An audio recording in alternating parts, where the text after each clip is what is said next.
বলছি কেন বলুন তো? আমাকে তো হেল্প করছে নাকি?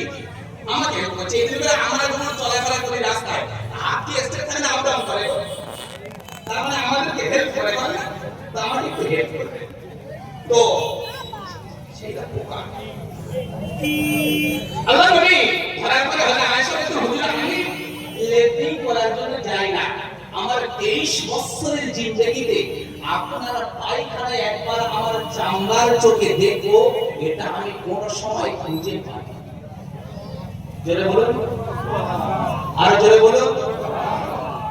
আচ্ছা, আমরা পায়খানা করার পরে আমাদের কিডনিটা যদি আমরা পানি একটু কম মারি, আমাদের কিডনিটা গিয়ে ঠিকরে বের হয়েছে, ওরা তো মরবে কি থাকে, কি হারা হেরে দুর্গন্ধে দেখা যায় না। এই কি করে এসে ঠিকরে বের হয় না? পানি যদি একটু কম দেওয়া হয় আমাদের কিডনিটা ঠিকরে বের হয়। অথচ হযরত আয়েশা তিনি গিয়েছেন আমার নবীর ইলেকট্রিক পায়খানা দেখতে, কোন সময় দেখতে পাইনি। জোরে বলুন সুবহানাল্লাহ। ওই হ্যালোজিনের ব্যবস্থা ছিল না, লাইটিং এর কোনো ব্যবস্থা ছিল না, আমার নবীর এত মুজিজা ছিল। ও নওজোয়ান যুবক ভাইরা, আমার নবীর ভালোবাসা কেন বললাম শোনো। হযরত আয়েশা বলেন, আমার নবীর ঘরটার ঘরটায় যখন আমি প্রবেশ করতাম, আমার ঘরের কোন সামান যদি হারিয়ে যেত, একটা সুচ যদি হারিয়ে যেত, আমার নবীর হাত ধরে ধরে ঘরের ভিতরে প্রবেশ করার পরে আমার ঘরটা পূর্ণিমার চাঁদের রাতের থেকে আলো উজালা হয়ে যেত। যে কথা শোনাচ্ছিলাম, আমার নবী ছাগলের গায়ে হাত বুলিয়ে দিয়েছে না দেয়নি? কথা ঠিক জায়গায় এসছে তো? ছাগলের গায়ে হাত বুলিয়ে দেওয়ার পরে আমার নবী বিসমিল্লাহির রহমানির রহিম বলে পাঁচ ধরেছেন। পাঁচ ধরে দুধ টানছেন আমার নবী। ওরে এক পোয়া নয়, দু পোয়া নয়, আমার নবীর তৃষ্ণা মিটবে যত দুধ আমার আল্লাহ ছাগল দিয়ে বরকত দিয়ে ভরিয়ে দিলেন। হযরত আবু বকর দুধ পান করলেন, আমার নবী দুধ পান করলেন। আর এক পোয়া দুধ নিয়ে সিদ্দিক আকবরের হাতে দিয়ে আমার নবী বললেন, আবু বকর দুজনে দুধ পান করলে শুধু হবে না, ওই ছাগলের মালিককে এক পোয়া দুধ দিয়ে দাও। এক পোয়া দুধ নিয়ে সিদ্দিক আকবর বাড়ি প্রবেশ।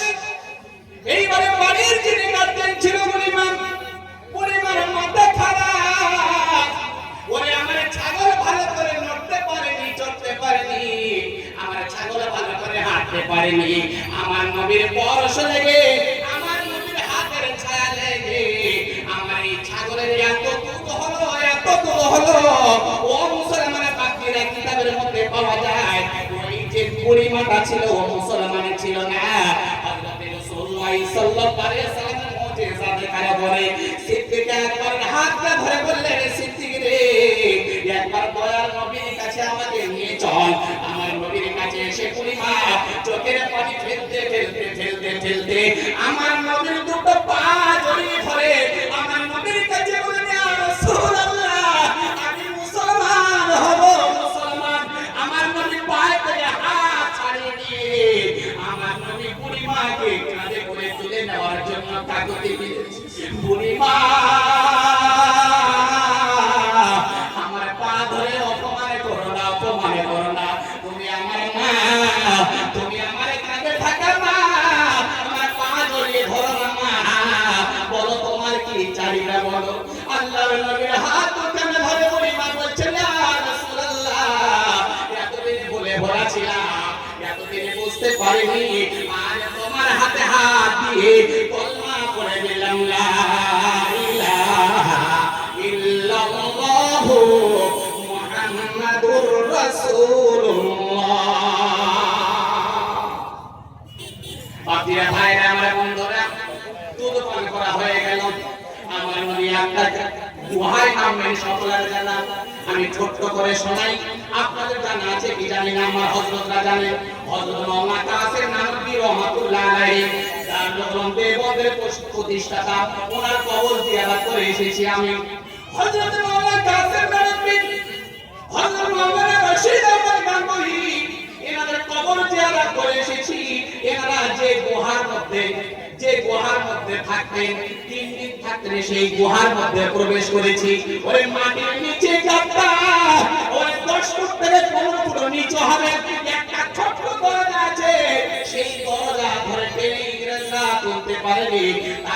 আলাইহি, হাজী আব্দুল্লাহ মুহাজির মাক্কি রাহমাতুল্লাহ আলাইহি, রশিদ আহমদ গাঙ্গুই রাহমাতুল্লাহ আলাইহি, হযরত কাসেম নবী রাহমাতুল্লাহ আলাইহি, ওনারা ওই 3 দিন সফর ওই কালের ভিতরে করেছিল।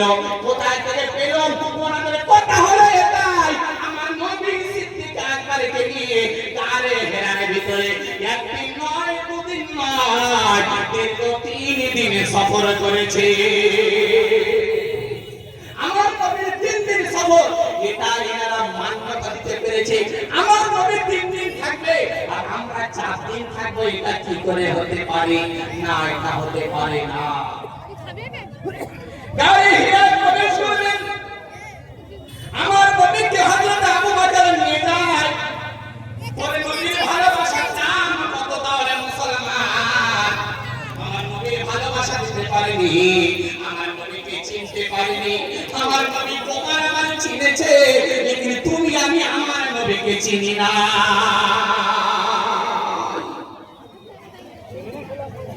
হযরত আবু বকর আমার নবীকে নিয়ে রওনা, लेकिन আমার নবী এগিয়ে যাচ্ছেন। আপনাদের প্রশ্ন আসবে, হযরত সিদ্দিক আকবর তো যাচ্ছে, হ্যাঁ যাচ্ছে, लेकिन হযরত সিদ্দিক আকবর সামনেও নয়, পিছনেও নয়, ডানেও নয়, বামেও নয়।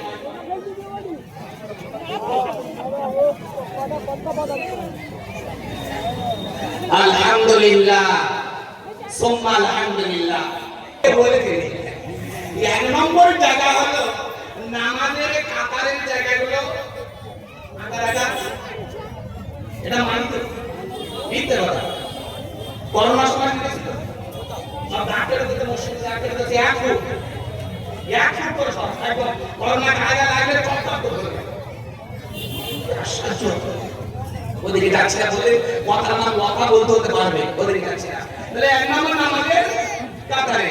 নাম্বার 2 হলো 3টি মজমা হবে, সেই মজমার মাঝখানে। আর নাম্বার 3টা চমুজে বলে যা আছে ওখানে।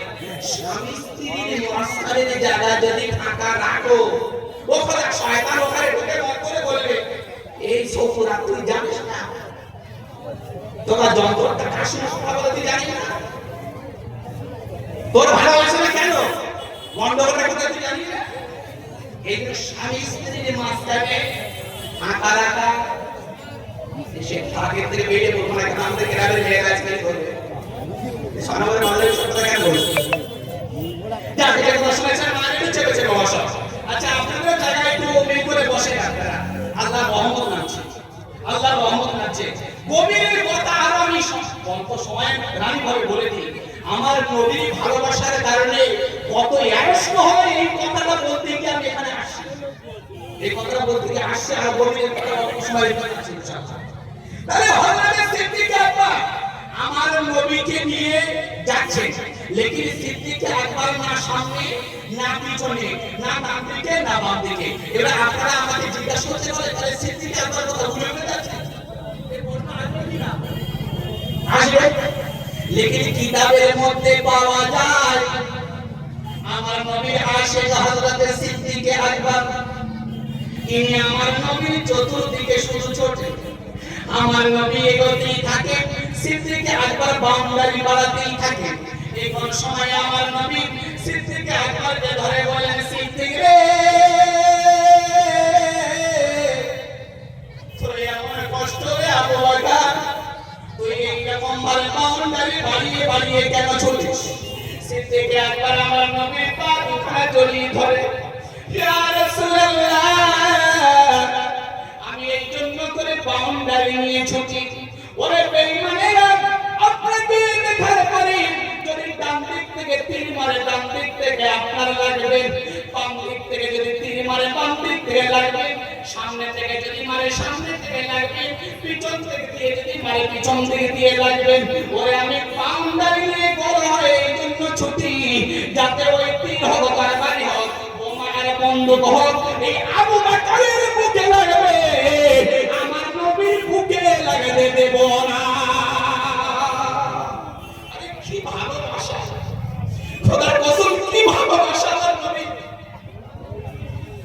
আমার নবী উম্মতরে পাগল করা হয়, মালাকুল মউত দাঁড়িয়ে আছেন, আমার নবীকে নিয়ে যাবে। ও মুসলমান, নবীকে চিনতে পারিনি, চিনতে পারিনি। সিদ্দিক আকবর আমার নবী এত ভালোবাসা দিল, আমার নবীর পা জড়িয়ে ধরে বললেন, ইয়া রাসূলুল্লাহ, আবু বকরের জীবন দশায় যদি আপনার বুকে একটা গুলি লাগে, বিচারের দিন, মুসিবতের দিন এই আবু বকর জাহান্নামে জ্বলবে। যে আবু বকর থাকাকালীন আমার নবীর বুকে কেন ছুরি চালালো? ও মুসলমান বাচ্চারা, সোনার লালেরা, এই আমার নবীকে নিয়ে খেলতে লেগেছে একদল কাপুরুষ, আমার নবীকে নিয়ে খেলতে লেগেছে। শুধু বলেছিল আই লাভ মুহাম্মদ, এইটাই বলা তাদের অন্যায় হয়েছে। যে নবীকে ভালোবাসি এটা বলা যাবে না, আর এটা যদি বলতে হয় জেলে যেতে হবে, ছাড় পাবে না। মুসলমানের বাচ্চা এদের একটাই ভাষা, হাম দে দেंगे जान तब नहीं छोड़ेंगे ईमान। জান দিতে প্রস্তুত, फिर भी ईमान দিতে রাজি নয়। বাকিরা ভাইরা বন্ধুরা আমার, আগিয়ে চলুন। এইবার গাড়ির মধ্যে প্রবেশ করবে, আমার নবী সঙ্গে যাই। সিদ্দিক আকবর বললেন, ইয়া রাসূলুল্লাহ, আপনি আগে প্রবেশ করবেন না, কারণ এই ঘরটা অনেক দিন পুরো ঘর, এই ঘরে কেউ প্রবেশ করেনি, এই ঘরে আবু বকর আগে যাবে। কারণ যদি ক্ষতি হয় আবু বকরের হবে, যদি সাপে কামড়ায় আবু বকরের কামড়াবে, যদি কোনো বিপদ হয় আবু বকরের হবে, আপনাকে হতে দেব না। আল্লাহ রাসূল সাল্লাল্লাহু আলাইহি ওয়াসাল্লামকে বসালেন, সিদ্দিক আকবর গাড়ির মধ্যে লাগলেন।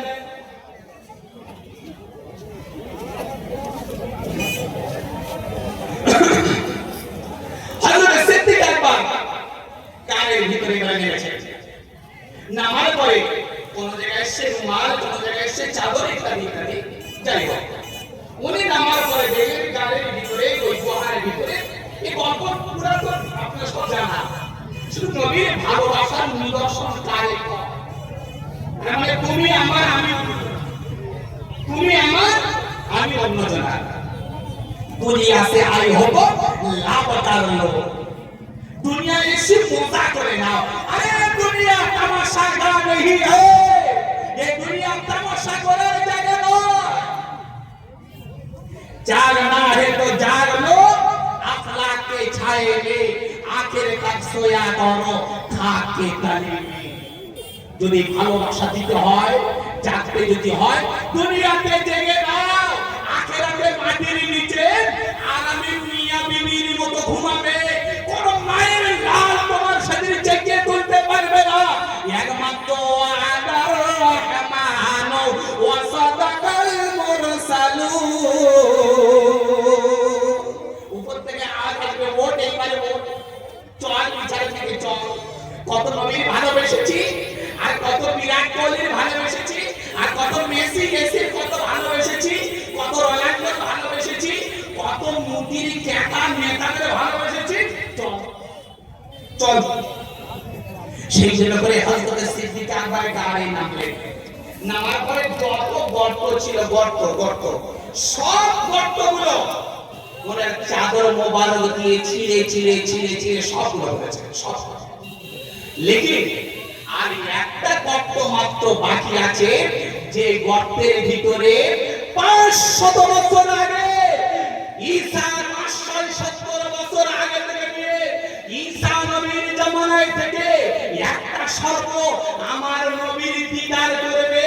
হে মুসলমান, নবীর দিদার চাই না, যদি চাও আমার নবীর ভালোবাসা যদি চাও, মুখ থেকে দাড়িটা গেল কোথায়, মাথায় থেকে টুপিটা গেল কোথায়, আমার নবীর সুন্নতগুলো দাফন করে দিয়ে আস্তিক নাস্তিক শিখ বোধ শিখ মুচি চাকরি কাটাতে হবে তো তুলে মুটি ইত্যাদি তাদের নেচার টুরিগুলো বাড়ি থেকে প্রবেশ করিয়ে তারপরে বুকে হাত চাপড়াচ্ছে আর বলছি আমরা নবীকে ভালোবাসি, আমরা নবীকে ভালোবাসি।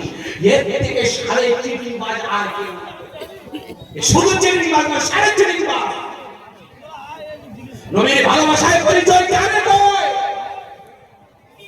সিদ্দিক আকবর ঢোকার পরে 570 বছর ধরে যে সাতটা আমার নবীর দিদার করার জন্য ওখানে অপেক্ষারত, সিদ্দিক আকবর পায়ের গুল্লাতে দিয়ে সেই জায়গা চেপে ধরে আসে।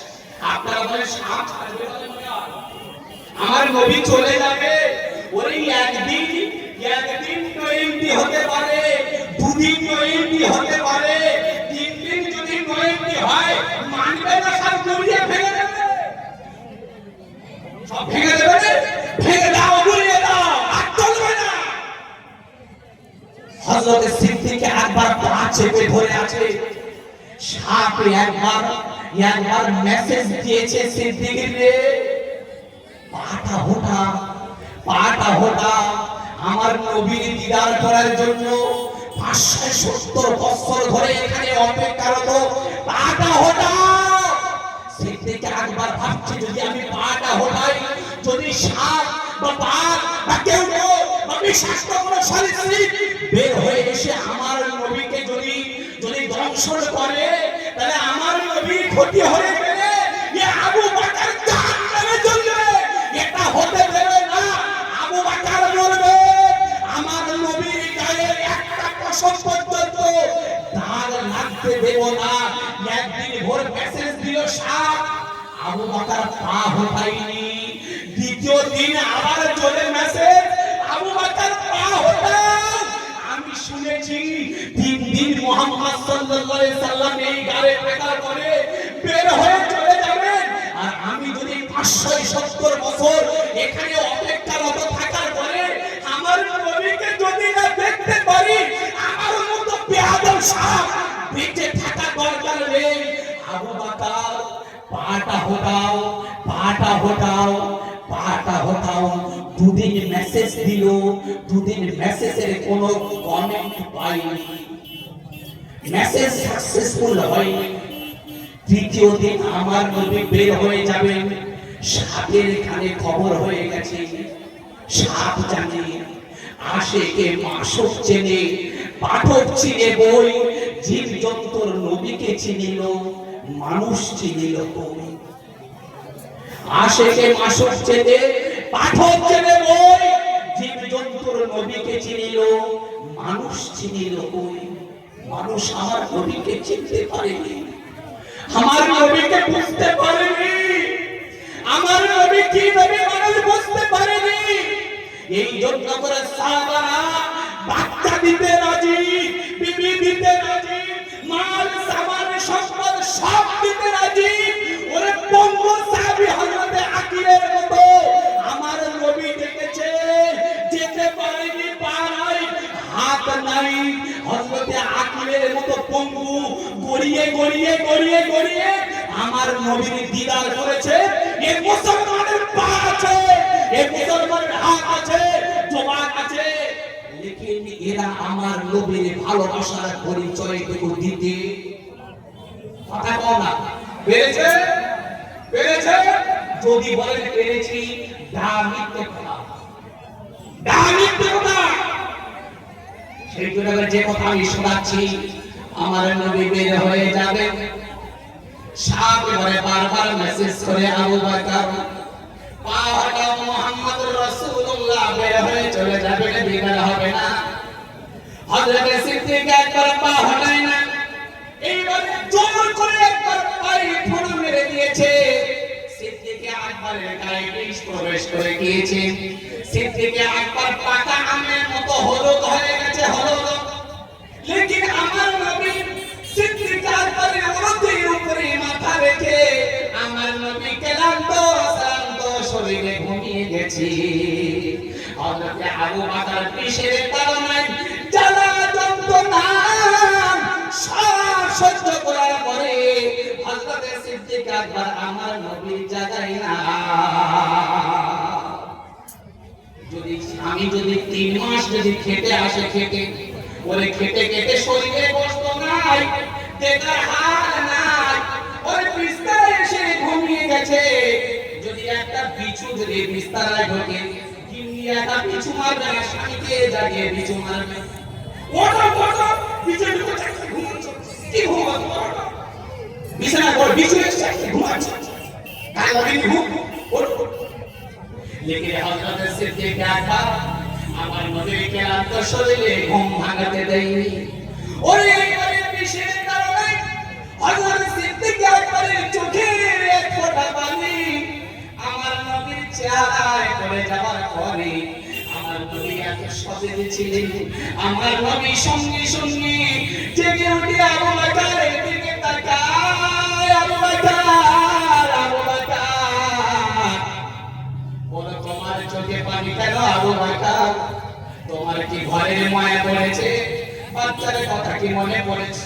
বিবির কথা কি খেয়াল এসেছে আবু বকর? বল। এই কথা বলার পরে সিদ্দিক আকবর আর বসে থাকতে পারলেন না, নিচে হইতেই পড়ে গিয়েছে। গর্তের মুখ থেকে পাটা স্লিপ হয়ে গিয়েছে, গর্তের ভিতর থেকে সাপ বের হয়ে এসে আসসালামু আলাইকা ইয়া রাসূলুল্লাহ, হুজুর আমাকে ক্ষমা করে দেন, আমার বেয়াদবি মাফ করে দেবেন।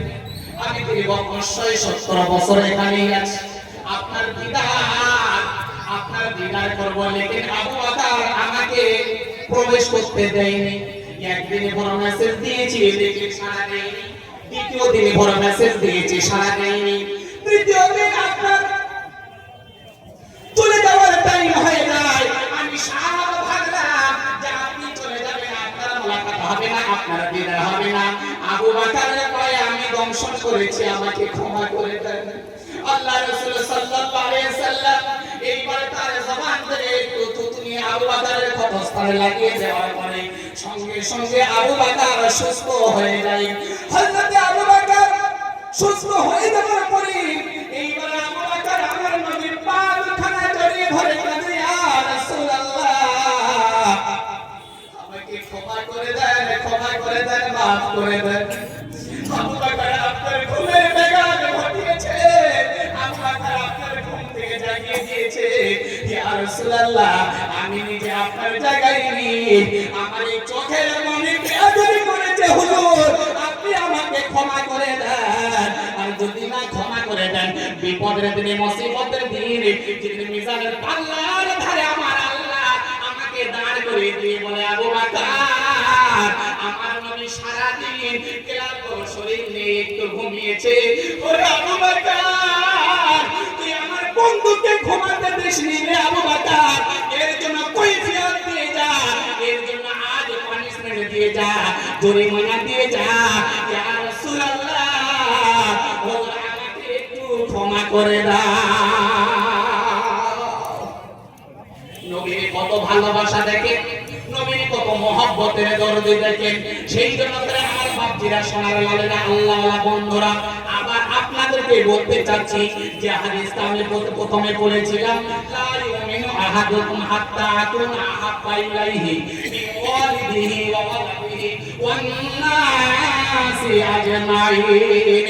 আমার নবীর ভালোবাসা বাচ্চার থেকে, টাকার থেকে, বাড়ি থেকে, বাড়ি থেকে, ধন সম্পদের থেকে, নিজের পরিবার থেকে যদি ভালো বেশি না হয়, তুমি কোনোদিন প্রকৃত মুসলমান হতে পারো না। আমার নবীর ভালোবাসা দিতে গিয়ে যত রকমের ঝড় আসুক না কেন, আসুক যতই তুফান, আমি কভু ডরি না। আমার হৃদয়ে